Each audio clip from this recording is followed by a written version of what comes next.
Hey guys, Wordwin here, and we're coming at you from another episode of Pokemon Showdown theme battles. So today, the theme of the day is Splatoon, the new Nintendo game that just came out a few months ago. So I've created a team for Battle Spot doubles, in Pokemon Showdown that is, based off of the characters in the game. So let's just dive into it, and I'll talk briefly about the Pokemon and their strategies. So first up we have our Inkling, obviously, who is Malmar, the squid, and so he is mainly taking advantage of his ability Contrary, which whenever he uses superpower will actually bulk him up by increasing his attack and defense. And he has a rest and a chest of berry just in case he gets in trouble, but once he gets bulky enough with superpower, then he should be practically unstoppable. Unfortunately, he is 4 times weak to bug and is frequently killed before he can actually get that powerful. Next up we have our Mega, who is Alakazam, aka Captain Cuttlefish, because of his giant white beard when he Mega evolves. And he's just running a pretty standard set of lots of special attack, high damage special attack moves. Next we have our Octoling Octillery, and when I tested this set, he wasn't used very much because he's very, very slow, but he has a variety of coverage moves, all special attack. And then next we have our Great Zapfish, who is actually even though he is a Wish Cast, he is going to be our special tank, because we'll use Amnesia to boost his special defenses, use his Rest and Lumberry to recover, and then use Icy Wind to support by adding a slow, and slow them down by decreasing their speed. And then also he has Rock Slide just for some actual damage.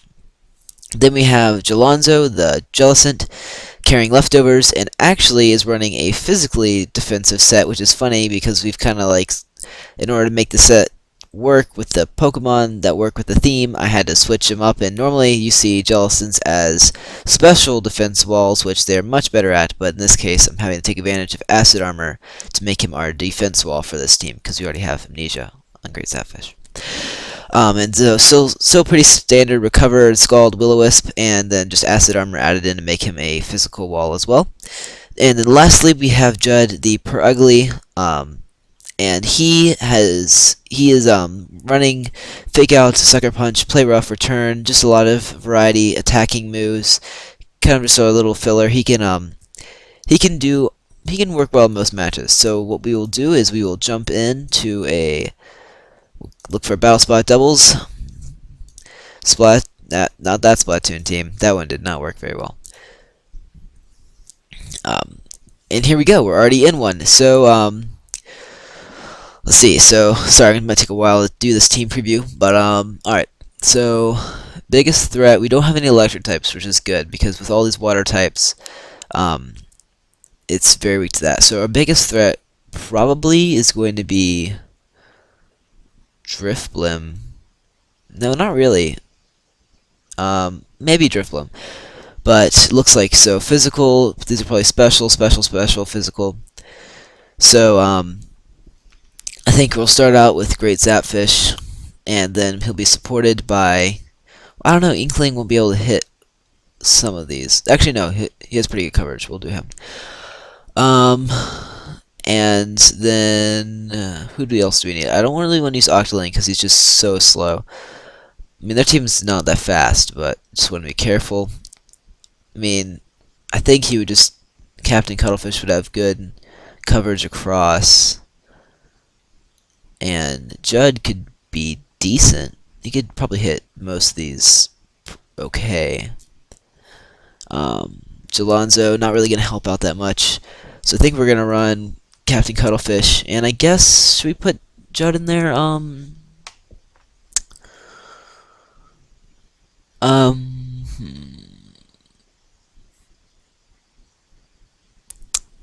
Let's see. Nothing's really super effective to him.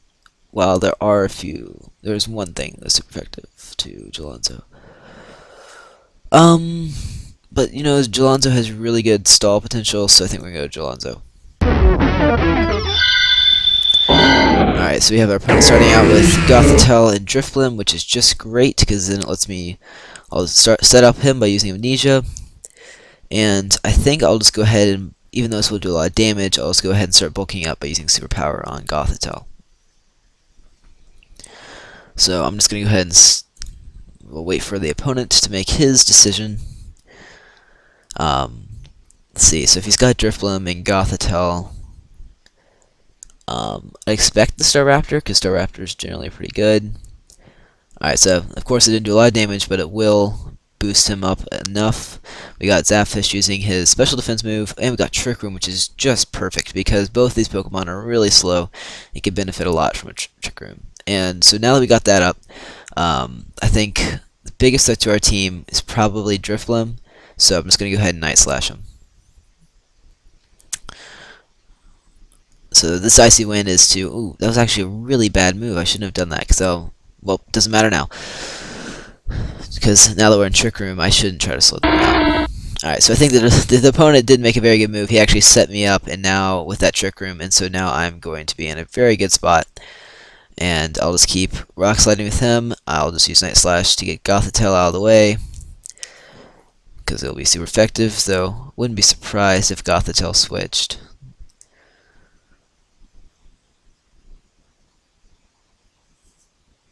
So, so far, we got an early knockout, which is great. Power Punch not going to do a lot. I mean, it is going to raise his attack.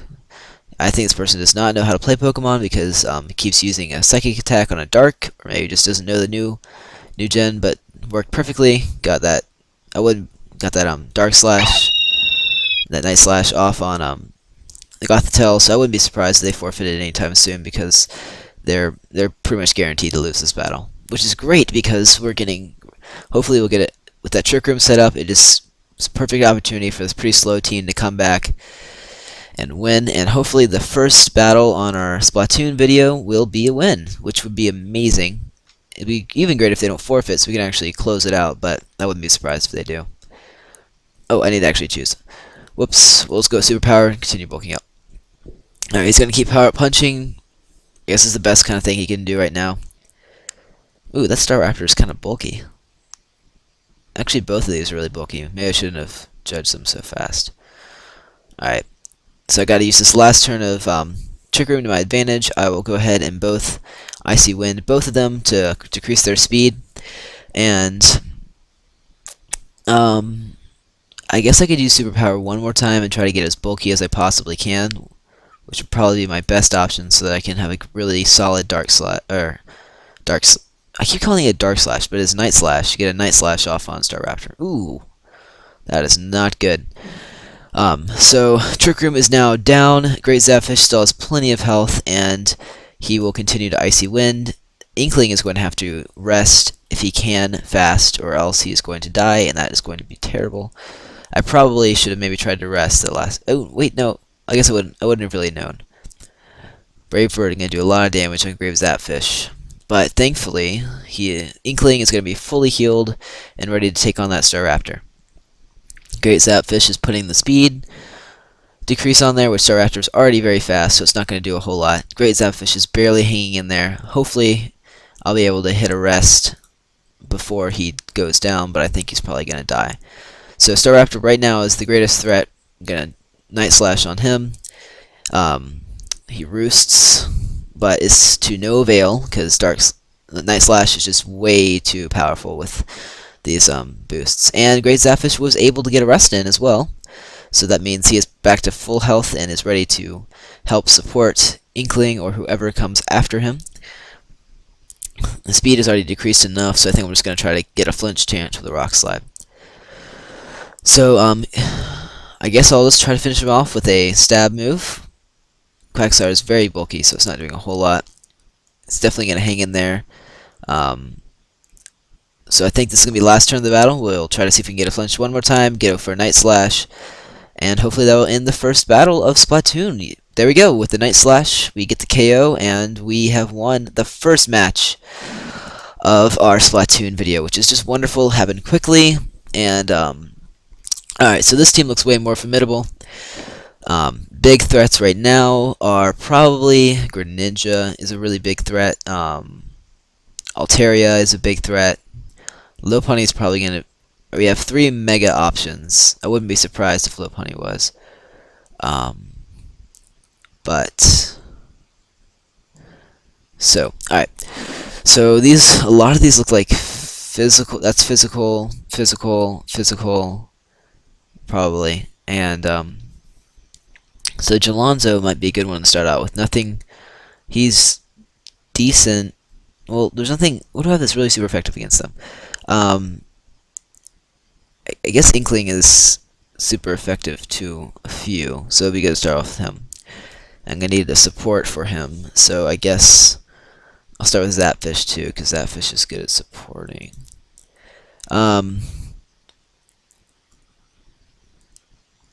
Let's see. I think Judd will find his place in this match because he will be able to. He can do decent damage against most of these. And so I guess I'll probably take Captain Cuttlefish too because he is a Mega, and I'll probably need that. Octoling won't be much help. Jalonzo, I just don't think. I mean, there's nothing that's really weak to. There was one. All right, we're going Captain Cuttlefish. All right, so we have a Persian and a Lopunny, which is going to be just perfect for Inkling to get started. So we're going to go. I'm expecting the Lopunny might be a Mega, so we'll try to attack him first. Amnesia won't help us at all. Neither of these really look like special attackers, so I'm just going to go with an Icy Wind. Yeah, I was right. Fake out on a Great Zapfish was, double fake out. So I haven't seen that strategy before, but I guess I probably should have been expecting it. Superpower on a Lopunny. Try to get that ice. We're going to just try to do a repeat of what happened last time. I don't think either of them can hit me super effectively unless they have a random move. Feint. Ooh, Last Resort. So, I guess because Pokemon Showdown, you can do kind of gimmicks like that. But at least we got the speed off. So now that Lopunny is fighting, I'll bring in my Mega, and we'll try to mow him down with a Psychic. And since speed's already low, I think I could use Amnesia and try to set up for, I think, everyone else. I'll try to get a flinch off, if possible. Alright, so person keeps fainting. There we go. Alright, so we got the KO on the Lopunny, which is great, because that was very threatening with its Last Resort gimmick, and so now we are waiting for, see who will switch in. I would hope that it would be Nidoking, or maybe even the Alakazam, now that we got the Mega out of the way. But, great, so it's the Nidoking. So, I don't know whether Nidoking would protect or not, but I'm just going to risk it and do a Psychic, hoping that he won't. Great Zapfish, he's going to do some speed reduction again. Rock Slide won't do a whole lot, but it'll be good to have decreased speed on both of those. Though I mean, Nidoking isn't especially fast, if I remember correctly. So we're just counting on that Nidoking does not protect, which he very likely could, especially because he switched into a Nidoking, which is weird. Okay, so we got Greninja switch, but we did get the KO on the Nidoking, which is perfect. And we actually already got the speed resistance on the Greninja too, so I think that round definitely went in our favor, but now Persian is back out. So, here's what I could do. So, I'd expect him to target me. So, alright, so 91 speed. Alright, so I think I will be able to outspeed him. I'll try a Dazzling Gleam and get at least a lot of damage on Greninja, if not KO. And I will just Rock Slide, try to get a flinch. Ooh, okay, we got Feint. Dazzling Gleam. Alright, good. We got a bunch of damage off on Greninja. So, alright, so Captain Cuttlefish does go down, but hopefully the Rock Slide will connect perfectly. So Greninja is KO'd, but now we have 2 versus 1, so it looks like the second match of, there we go, perfectly. So they have forfeited, as to be expected. 2 versus 1 would not have gone in their favor, especially with how that Persian was set up. But that is great. So actually, we have 2 quick wins, and so I think that will be the end of the Splatoon video. But since Splatoon team did perform very well, might actually see another video featuring them later. So, thank you so much for watching. I always appreciate liking the video, if not subscribing. It just really helps me out, and I'd really appreciate it. So I hope you enjoyed this video. It was lot more exciting than the last one. We got 2 quick wins with a very unconventional team. And so, might see another Splatoon video in the future. There'll be an annotation that you can click right about now. If there's another Splatoon video, you will be able to click if you click on Great Zapfish, because he was doing wonderfully this match, or both matches actually. So if you click on him, there'll be another video you can watch. If there's nothing to click on, too bad I didn't make another video. I've been talking for way too long. Anyways, so just thanks for watching, and enjoy if you liked or watched more of my videos, but I hope that you enjoyed the video, because that is the most important part, and hope you learned a little something, and maybe had some fun seeing as I said before, a very unconventional team. So, as always, I'm Whirlwind, and thank you so much for watching.